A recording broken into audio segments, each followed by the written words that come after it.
My dad said, "You're a waste of a seat.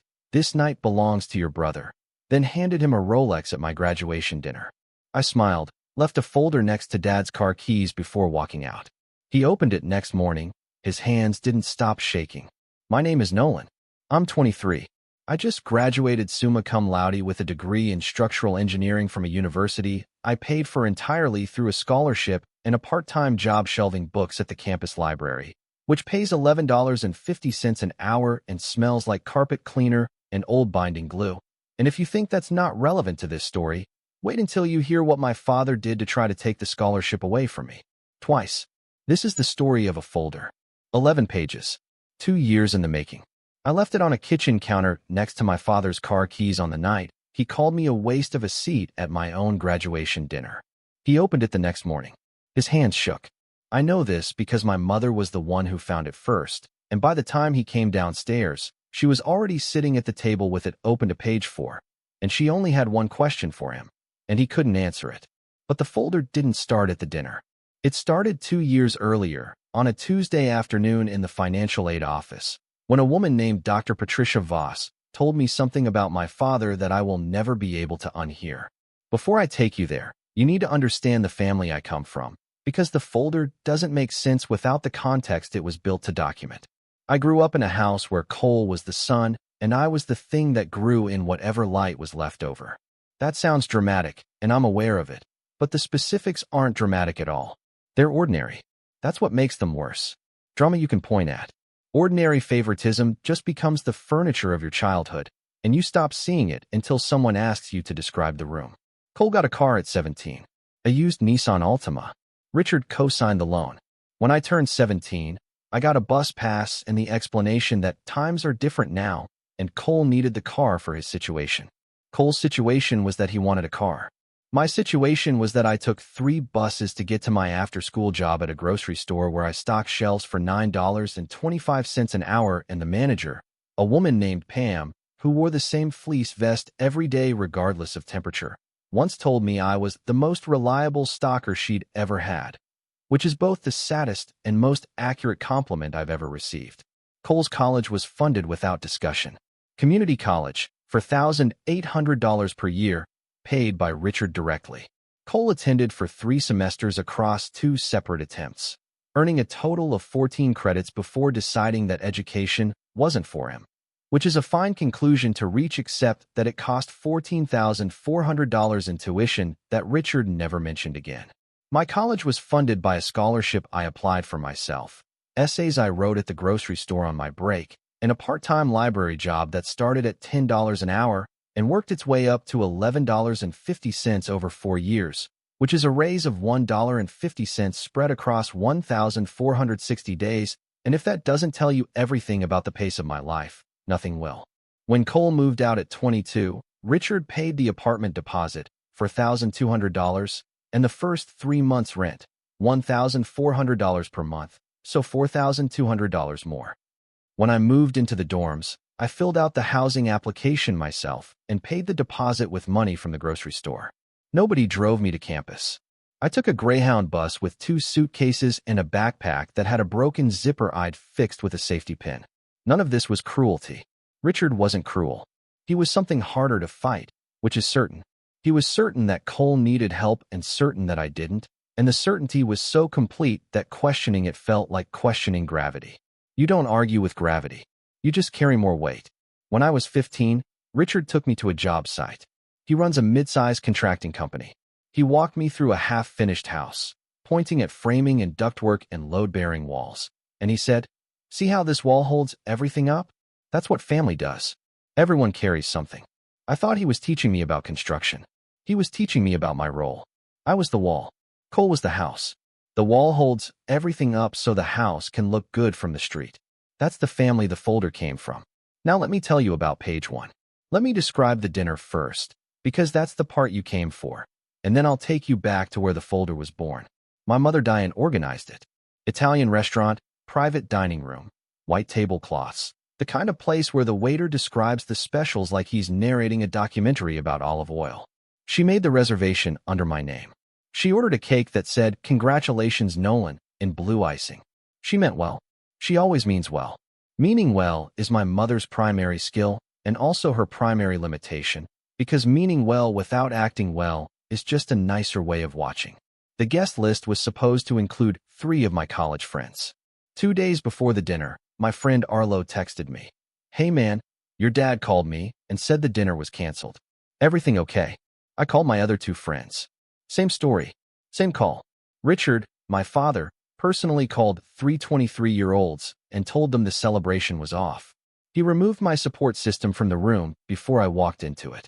I didn't understand why until the main course. Richard sat at the head of the table.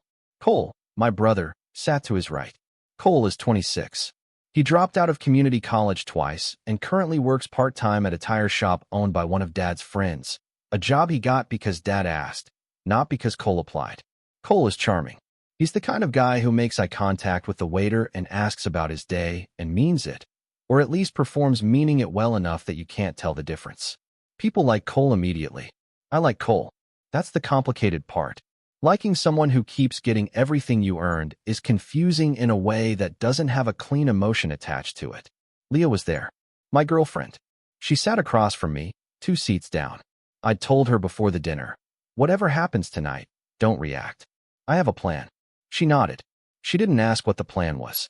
That's Leah.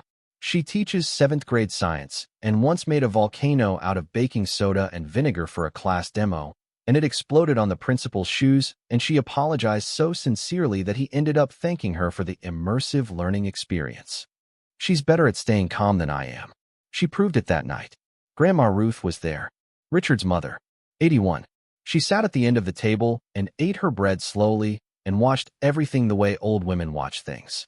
Like she'd seen this particular show before and was waiting to see if the ending had changed. Between the main course and dessert, Richard reached into his jacket pocket. He pulled out a box. Black velvet. Small. Unmistakable shape. He slid it across the table to Cole. Cole opened it. A Rolex. Stainless steel with a blue face. I know enough about watches from shelving coffee table books at the library to estimate it at around $8,000 to $12,000, depending on the model. Cole's eyes went wide. He looked at Richard. Richard was smiling the way he smiles when he's performing generosity, which is different from the way he smiles when he actually feels it, though I might be the only person in the family who can tell the difference. I saw the back of the watch when Cole turned it over. Engraved. "To my pride and joy. Love, Dad." Those words. At my graduation dinner. On a watch given to the brother who dropped out. Engraved, which means ordered in advance, which means planned, which means this wasn't impulsive. The engraving costs extra. You have to type the words into a form and confirm them, and pay and wait. He chose pride and joy. For Cole. At my dinner. I didn't say anything. I was chewing a piece of bread and I kept chewing, because if my mouth was full I couldn't be expected to speak, and I needed about 10 seconds to decide what my face was going to do. Richard looked at me. I think he expected me to react. I think the whole dinner was staged for my reaction. The removed friends. The controlled guest list. The timing between courses. He wanted an audience small enough to manage and a moment big enough to mark territory. He said, "This night belongs to your brother, Nolan. You're a waste of a seat here. Cole is the one who makes this family proud." Leah's knuckles went white around her fork. I could see them from across the table. She didn't move. She didn't speak. She held that fork like she was keeping something inside it. I smiled. Not a fake smile. A real one. Because I'd been building towards this moment for 2 years, and hearing those words didn't break anything. It completed something. I excused myself from the table. Walked to the kitchen counter by the back hallway where the coats were hanging. Richard's car keys were on the counter next to his reading glasses and a glass of wine nobody had claimed. I placed a manila folder next to the keys. Thin. 11 pages. Then I walked out the front door, and Leah followed me 90 seconds later, and we drove to her apartment in her car, without saying anything for 20 minutes. Then she said, "I've never been more proud of anyone in my life." I didn't respond. I was watching the streetlights pass. Each one lit up the inside of the car for about a second, and then it was dark again. Light, dark, light, dark. That's what the last 2 years felt like. Except now the folder was out of my hands, and the dark part was someone else's problem. Let me tell you how the folder was born. 2 years before the dinner. Sophomore year. October.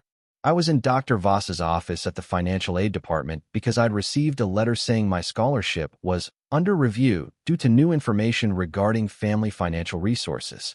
Dr. Patricia Voss has wire-rimmed glasses on a chain around her neck and a framed photo of a basset hound on her desk that she talks to when she thinks the door is closed.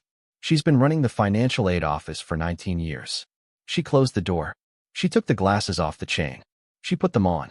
Nolan, I need to ask you something directly. Does your family have a trust fund in your name valued at approximately $60,000? I almost laughed. I make $11.50 an hour shelving books. My checking account had $340 in it. I ate ramen 4 nights a week, the 25-cent kind, not the good kind, because the good kind is $1.89, and that's a 656% markup for better seasoning, and I'd done the math because I'm an engineering student and we do the math on everything. No, there's no trust fund. She nodded. Your father called this office last week. He told my staff that you have access to a $60,000 family trust fund that should disqualify you from need-based financial aid. We investigated. No such trust exists. The scholarship stands. She let that sit. The basset hound photo stared at me. The office smelled like toner and the specific type of hand lotion that women over 50 keep in their desk drawers. My father called the financial aid office. He told them I had money I don't have. He fabricated a financial asset, a specific number, $60,000, to make it sound legitimate, to trigger an investigation, to make someone in an office pull a file and question whether I deserve the one thing paying for my education. He didn't make a vague complaint. He invented a trust fund with a dollar amount. Dr. Voss said, I want you to know I documented this call. The date, the time, what was said, who said it. In 19 years in this position, I have never received a call from a parent attempting to sabotage their own child's scholarship. She opened a drawer, took out a piece of paper. Her letterhead, handwritten note at the bottom, signed and dated. She'd written, call received from father of scholarship recipient N. Hartley. Claimed existence of trust fund. Investigated. No trust found. Scholarship maintained. This documentation is provided at the student's request. She slid it across the desk. Use it however you need. I walked out of that office holding the paper, crossed the quad, sat on a bench near the science building. The bench was cold. October. I could feel it through my jeans. Students walked past going to class, going to lunch, going to the library. Nobody noticed me.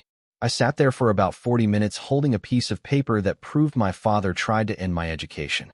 Part of me wanted to call him and ask why. Part of me wanted to call my mother and tell her.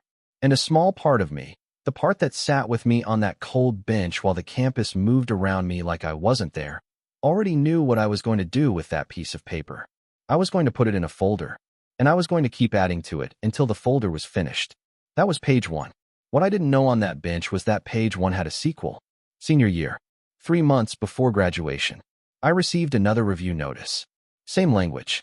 Same, new information regarding family financial resources. The letter was in my campus mailbox between a pizza coupon and a flyer for a study abroad program I couldn't afford.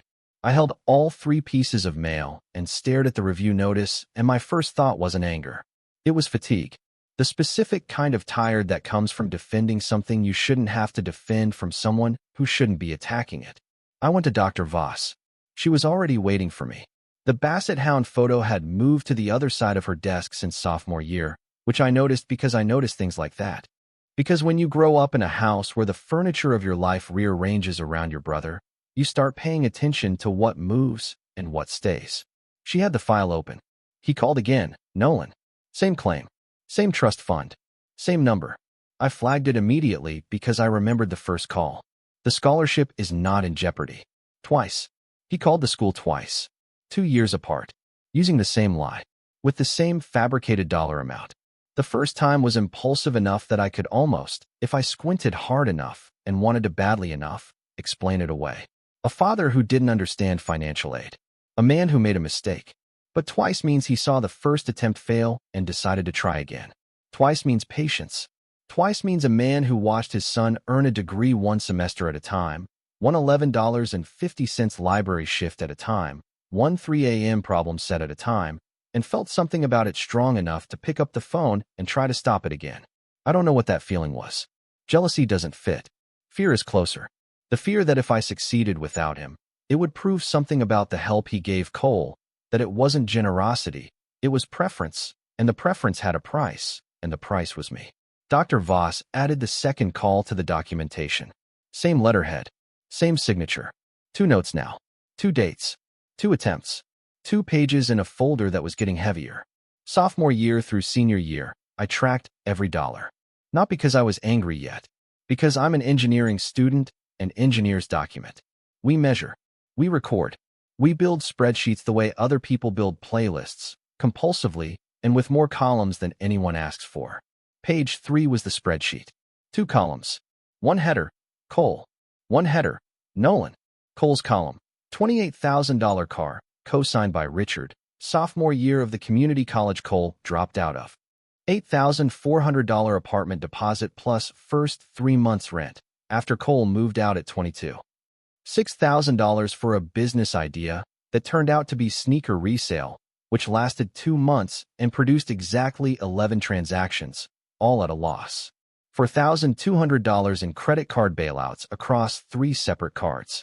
Monthly allowance of $500 for 18 months. Total monthly, $9,000. Total for Cole, $55,600. My column had 1 entry. 1 line. $0 and 0 cents. $55,600 to $0. That's not a gap. That's a canyon with 1 person standing on each side, and only one of them knows the other side exists.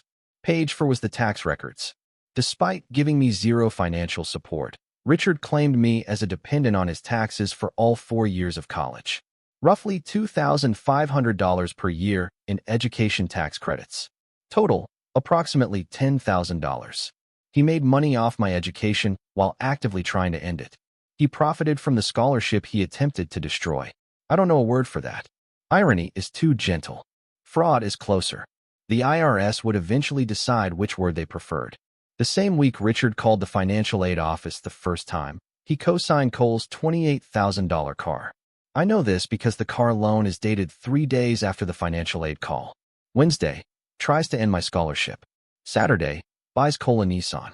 The 2 documents sit on consecutive pages in the folder because some things need to be seen side by side to be understood. Over 2 years, I collected the daily evidence of a family that had decided I was the surplus son. Page 5, the text message. Junior year. I asked Richard to co-sign a $4,000 student loan for my final year housing deposit because the scholarship covered tuition but not living expenses. His reply, screenshotted and printed, "College is a waste for you. Cole needs you here. Come work at the shop and stop pretending you're better than this family." That text is 29 words. I've read it probably 200 times. I could recite it in my sleep. The word pretending is the one that stays. Not waste. Not stop. Pretending. As if earning a full ride to an engineering program is a performance. As if the 25-cent ramen and the $11.50 library shifts and the 3 a.m. problem sets are a costume I'm wearing to impress people who aren't watching. Page 6. The tuition receipts. 4 years of scholarship confirmations, each one signed by Dr. Voss, each one reflecting 0 family contribution. For sheets of paper that say the same thing. This student is here on his own. Page 7. The birthday emails. 2 years of birthday messages from my mother that Richard was CC'd on. My replies. Richard never responded. Not once. 24 months of family email threads where my name appears and my father doesn't acknowledge it. I highlighted every email chain. His silence is visible in yellow ink across 8 printed pages. Page 8. Cole's ex-girlfriend Britt. She dated Cole for 2 years and saw the family from the inside. She reached out to me on Instagram during junior year. 1 message. Your dad told Cole that once you dropped out, he'd redirect the scholarship money to Cole. Cole told me that during a fight at 2 a.m. when he was drunk and honest, he was counting on you failing. I'm sorry I didn't say something sooner. I read that message sitting on my dorm bed at 11 p.m. My roommate was asleep. The room smelled like instant noodles and the staleness of a dorm in winter. I read it twice. Screenshot it. Printed it at the library the next morning. Cole wasn't just the beneficiary. He was the heir to money he hadn't earned, waiting for a failure he was hoping for. I built the folder the way I build engineering models. Layer by layer. Document by document. Not out of rage. Rage burns fast and builds nothing structural. I built it out of precision. The same precision that kept the scholarship alive for 4 consecutive years. The same precision my father called pretending. Page 9 is the browser history. Leah helped me with this one. She does IT support for her school district on the side and understands data recovery the way I understand load-bearing walls, quietly, thoroughly, and with the knowledge that one mistake brings everything down. Richard's home computer showed a search from 2 days before the first financial aid call. Can parent report child scholarship to get it revoked? He Googled how to sabotage his son's education. He typed those words into a search bar, read the results, and called the school. Page 10 was the financial aid office's formal letter confirming both calls, both investigations, both outcomes, and the determination that no disqualifying resources existed. Signed by Dr. Voss. Official letterhead. Institutional weight. Page 11. The last page. I wrote it 2 weeks before graduation, sitting at my desk in the library during a shift where nobody came in for 45 minutes, because it was a Thursday night and nobody goes to the library on a Thursday night except the kid who works there and has 11 pages to finish. It's a signed offer letter from Mercer Dean Engineering. $78,000 starting salary. Full benefits. Relocation stipend. I got the offer 1 week before the graduation dinner. I already had the job when my father called me a waste of a seat. I was employed at a salary higher than Cole has ever earned in a year when Richard slid a Rolex across the table to his pride and joy. Below the offer letter, in my handwriting, I wrote, for years. Full ride. 0 help from you. $55,600 for Cole. $0 for me. 2 calls to the financial aid office. 1 scholarship that survived both. This is what a waste of a seat looks like. That's page 11. That's the last thing my father read before his hands started shaking. I wasn't there when the folder was opened, but I know how it happened because Diane told me, weeks later, in a parking lot outside a coffee shop, which is where my mother goes when she wants to say something she can't say inside a house. She woke up first, saw the folder next to the car keys, opened it, read it. She told me she read all 11 pages standing in the kitchen in her bathrobe. The coffee maker was on. She could smell it brewing. She read page 1 and sat down. She read page 4, the financial aid call, and she stopped breathing for a moment. She didn't know. She told me she didn't know about the calls. I believe her. Not because she earned my trust, but because her shock was specific. She didn't say, I can't believe he'd do that. She said, I didn't know he had the number. That's the detail of someone learning something real, not someone performing surprise. Richard came downstairs. Diane was sitting at the kitchen table with the folder open to page 4. The coffee maker beeped. Neither of them poured a cup. She said, Richard, did you call his school? He looked at the folder. His face changed the way I've seen buildings change when you remove a load-bearing wall during a renovation. Something essential shifting. The structure recognizing it can't hold what it was holding. She said it again. Did you call his school? He didn't answer. She didn't ask a third time. She closed the folder. Took it with her to the bedroom. He stood in the kitchen alone. The coffee machine beeped 3 times. Nobody poured a cup. He called me 14 times before 9 a.m. I didn't pick up. Not because I was making a statement. Because I was at Leah's apartment eating cereal at her kitchen table while she ironed a blouse for work and hummed something I didn't recognize. And the morning was quiet in a way that felt new. Like someone had removed a sound I'd been hearing for so long I'd stopped noticing it until it was gone. I watched her iron. She's precise about collar creases. She pressed the same crease twice because the first one wasn't sharp enough, which is the kind of detail that made me want to be in that kitchen forever instead of answering a phone. I found out later from Phil that Richard drove to my apartment at 7:30 that morning. I wasn't there. He sat in the parking lot for 40 minutes holding the folder open in his lap. A neighbor saw him. She texted me later. Some guy in a silver truck was sitting in your lot reading papers for like an hour. Is that your dad? I didn't respond to her either. The folder did what folders do. It organized the chaos into a sequence that couldn't be denied. And then the sequence did the rest. 1 week after the dinner, Diane packed a bag and moved to her sister Carol's house. She didn't file for separation. She didn't make an announcement. She texted me. I didn't know about the calls. I should have known about everything else. I'm at Carol's. 3 weeks after the dinner, Cole drove to Richard's house and put the Rolex on the kitchen counter. Didn't explain. Richard asked why. Cole said, it doesn't feel right. Cole wasn't having a moral awakening. He was embarrassed. The story was spreading. A cousin who heard about the dinner told another cousin, who told Uncle Phil, who told Grandma Ruth. Cole didn't want to be the man wearing stolen pride on his wrist. He left the watch on the counter, engraving facing up. To my pride and joy. Nobody picked it up. Grandma Ruth called a family meeting.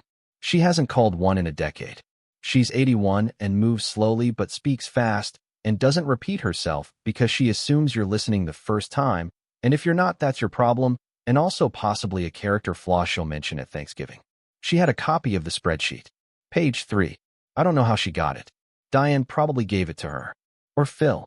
The point is she had it, and she read it out loud in her living room with Uncle Phil, 2 aunts, and 4 cousins sitting on furniture that hasn't been rearranged since 1997 because Grandma Ruth found the arrangement she liked in 1997 and sees no reason to acknowledge the passage of time through furniture placement. $55,600 for Cole. 0 for Nolan. 0. She said 0 twice. The second time was quieter. The room was already silent, but the silence got denser, the way a room gets when everyone is processing the same number and arriving at the same conclusion at slightly different speeds. She looked at Richard. Phil said, "You claimed him as a dependent, Richard, while giving him nothing. You took tax credits for a kid you were trying to pull out of school." Richard didn't answer. His hands were in his lap. The same hands that shook over the folder that morning. The same hands that signed Cole's car loan. The same hands that dialed the financial aid office. Twice. Grandma Ruth said, "I raised you better than this. I was wrong." 9 words. She said them without flinching. Then she folded the spreadsheet, put it in her purse, and asked if anyone wanted coffee. Nobody did. She made some anyway. Grandma Ruth makes coffee when she needs to do something with her hands that isn't hitting someone. Tax season arrived the way tax season does, quietly, bureaucratically, and with consequences for people who lie on forms. I filed my taxes as an independent. Richard filed claiming me as a dependent. The IRS flagged the conflict automatically. Nobody called anyone. Nobody filed a complaint. The system caught it the way systems catch things when the documentation is clean, which it was, because I'm an engineer and I document everything, and the folder was built to survive exactly this kind of scrutiny. Richard received an audit notice. 4 years of education tax credits claimed on a child he provided 0 financial support to. Approximately $10,000 in false claims plus penalties and interest. He didn't need me to punish him. He'd been filling out forms with lies for 4 years, and the forms eventually noticed. I heard about the audit from Phil, who heard about it from Diane, who heard about it from Richard's accountant, who told Richard to get a lawyer and stop talking. The accountant has been doing Richard's taxes for 11 years. He didn't offer to represent him, just told him to stop talking. That's the professional version of walking away. I moved to the city where Mercer Dean's office is located 3 weeks after graduation. Studio apartment. 7th floor. The elevator smells like cleaning solution and makes a sound on the 4th floor that I've already identified as a bearing issue, but haven't reported because I'm new and don't want to be the tenant who files a maintenance request before unpacking. The apartment has a mattress on the floor, a desk by the window, and the diploma on the wall held up by a thumbtack because a thumbtack is what I had and the diploma wasn't going to hang itself. Leah visited the first weekend. We ate pad thai from containers sitting cross-legged on the hardwood because there was no table and no chairs and the mattress was too low to eat on comfortably. She had a piece of noodle on her chin for about 3 minutes, and I didn't tell her because watching her talk about her students with a noodle on her chin was the happiest I'd been in a room since before the dinner. She noticed the diploma on the wall with the thumbtack and didn't comment on it. I noticed her noticing. She looked at it for about 2 seconds, then looked at me, and something passed between us that neither of us said out loud. The first day at Mercer Dean, my supervisor walked me through the office. Open floor plan, engineering drawings pinned to boards, the hum of printers and HVAC systems I could identify by manufacturer based on the sound alone, which is either a useful skill or an obsessive one, depending on your perspective. My desk had a computer, a phone, and a nameplate. Nolan Hartley, structural engineer I. Nobody asked about my family. Nobody asked how I paid for college. Nobody called me a waste of anything. They called me by my name and gave me a project about load distribution in a parking structure, which is exactly the kind of problem I was built to solve. Richard and Diane are not together. She's at Carol's. He's in the house. The Rolex is on the counter. The IRS audit is in progress. Cole doesn't visit. The folder is with Diane. She kept it. I don't know which page she goes back to. Cole and I don't talk. Not because of a fight. Because there's nothing to say that would change what he was waiting for. He was waiting for me to fail. That's not a misunderstanding. That's a position. He might change positions someday. He hasn't yet. 6 weeks after graduation. A package at my door. Grandma Ruth's handwriting on the label. Inside, a card. Inside the card, a check for $5,000. Her note. This is your graduation gift. It's late because your father told me the dinner was canceled. It wasn't. I'm sorry I believed him. Buy yourself a frame for that diploma. That afternoon, I walked to a frame shop 3 blocks from my apartment. Small place. Bells on the door. Smelled like wood varnish and the inside of an old book. A woman behind the counter with paint on her apron asked what I was framing. A diploma. She said, "Congratulations." I stood there for a second. She went back to cutting a mat for another order. She had no idea what that word did. She said it the way you'd say, "Have a nice day."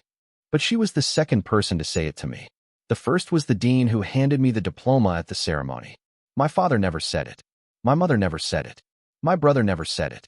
A stranger in an apron with paint on her hands said it while cutting a mat for someone else's order, and I felt it land in a place I didn't know was still waiting. I picked a simple black frame. $40. Carried it home. Took the diploma off the wall. Removed the thumbtack. Placed the diploma in the frame. Hung it back on the wall. Stepped back.